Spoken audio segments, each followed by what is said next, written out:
Assalamualaikum warahmatullahi wabarakatuh. Bismillahirrahmanirrahim. Alhamdulillahilladzi hadana lihadza wa ma kunna linahtadiya laula an hadana Allah. Asyhadu an la ilaha illallah wahdahu la syarikalah wa asyhadu anna Muhammadan abduhu wa rasuluh. Allahumma sholli ala sayyidina Muhammadin wa ala alihi wa sahbihi ajma'in. Amma ba'du, faqad qala Allah Ta'ala fi kitabihil aziz. A'udzu billahi minasy syaithanir rajim. Bismillahirrahmanirrahim. Faman ya'mal mithqala dzarratin khairan yarah wa man ya'mal mithqala dzarratin syarran yarah. Shadaqallahul azim. Pemirsa TV One yang dirahmati Allah Subhanahu wa taala, ada dua buah ayat yang saya kutip dari surat Az-Zilzal ayat 7 dan 8. Bunyinya tadi sudah disebut, alangkah baiknya dengan niat ibadah. Saya ulang sekali lagi, semoga menjadikan ladang amal bagi kita semua. Bunyinya demikian, Bismillahirrahmanirrahim. Faman ya'mal mithqala dzarratin khairan yarah. Ada yang membaca khairan yurah, mabni majhul. Ada juga yang membaca khairan yarah, roknya panjang. Tapi ini kita tidak perlu mengikuti seperti itu kalau tidak tahu artinya. Wa may ya'mal mithqala dzarratin syarran yarah. Ada yang membaca syarran yurah, ada pula yang membaca syarran yarah, roknya pakai mad. Sekali lagi, kalau kita bisanya pendek, ikuti gurunya saja. Jangan mengikuti yang macam-macam kalau tanpa ada gurunya, membahayakan soalnya.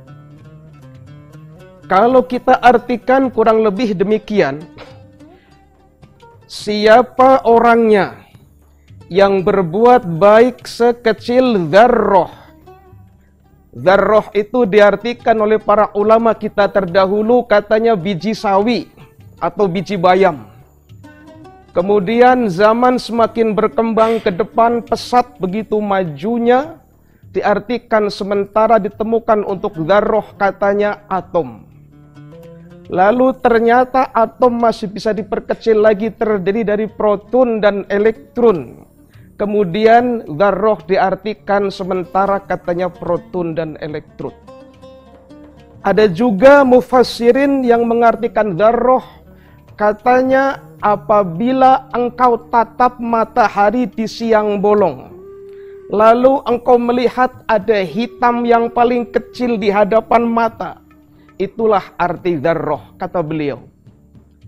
Berbeda dengan Syekh Muhammad atau yang dikenal dengan Abdullah bin Abbas dalam tafsirnya Al-Miqyas ala Ibni Abbas.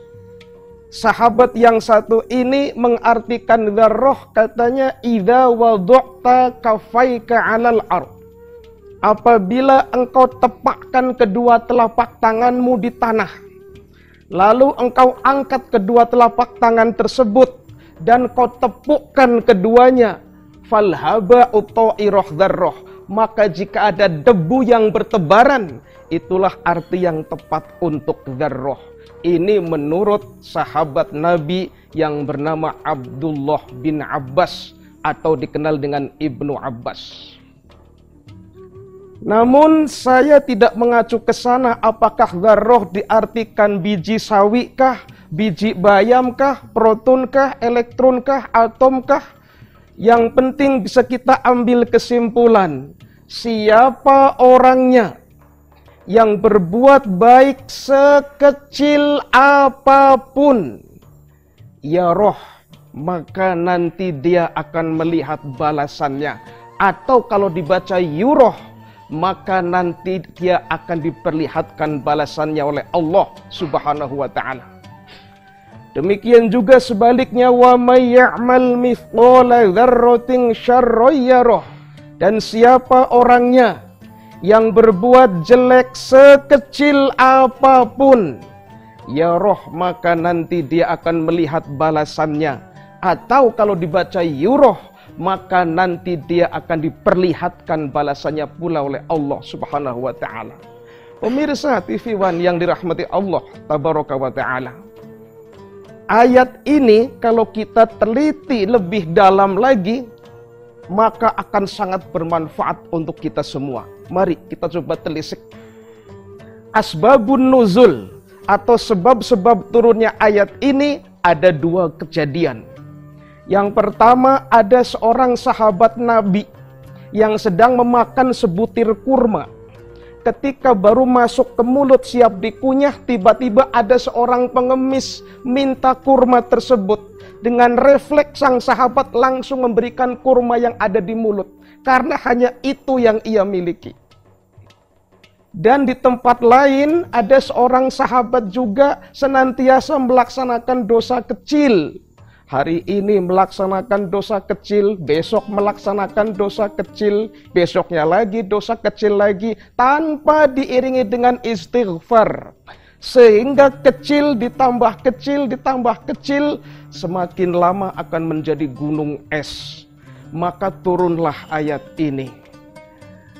Pemirsa yang dirahmati Allah Subhanahu wa ta'ala. Dan tujuan ayat ini memberikan gambaran kepada kita bahwa mau atau tidak mau, diakui atau tidak diakui, yang namanya manusia pasti akan mengalami, bahkan ada yang sudah mengalami 4 macam terminal hidup. Terminal yang pertama tatkala kita berada dalam kandungan ibu kita masing-masing. Selama 9 bulan, ada yang mengatakan 9 bulan 10 hari, ya kira-kira seperti itu. Kita berada di sana dan kita pernah berada di kandungan tersebut sampai sebuah ayat mengatakan Bismillahirrahmanirrahim, wa idh akhadallahu rabbuka wa idh akhadha rabbuka min bani adama min zuhurihim dzurriyyatahum wa ashhadahum ala anfusihim alastu bi rabbikum qalu bala syahidna. Al-ayah. Ingat, wahai anak cucu Adam, wahai manusia, ketika kalian berada di dalam punggung mereka, maksudnya punggung ibu, maksudnya perut. Ini bahasanya kinayah, bahasanya bukan bahasa sesungguhnya. Kenapa bayi berada disebut perut? Dalam sebuah tafsir menyatakan karena bayi itu ketika dalam kandungan menghadapnya ke punggung, jadi disebutnya pakainya kalimatnya punggung duhur.